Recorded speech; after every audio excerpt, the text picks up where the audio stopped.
കുരുക്കഴിക്കുന്ന മാതാവിനോടുള്ള പ്രാർത്ഥന.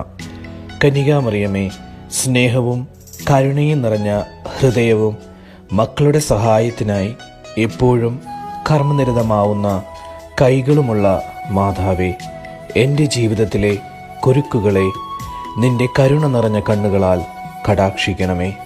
നിന്റെ കൈകൾക്ക് അഴിക്കാനാവാത്ത കുരുക്കുകളില്ലല്ലോ. കരുത്തുറ്റ മാതാവേ, നിന്റെ കൃപയാലും നിന്റെ മകനും എൻ്റെ വിമോചകനുമായ ഈശോയുടെ പക്കലുള്ള നിന്റെ മധ്യസ്ഥ ശക്തിയാലും ഈ കുരുക്ക് നീ കയ്യിലെടുക്കണമേ. ഇവിടെ ആവശ്യം പറയുക. ദൈവമഹത്വത്തിനായി ഈ കുരുക്ക് എന്നേക്കുമായി അഴിച്ചു കളയണമേ. അമ്മേ, എൻ്റെ ഈ അപേക്ഷ കേൾക്കണമേ, വഴി നടത്തണമേ, സംരക്ഷിക്കണമേ. ആമേൻ.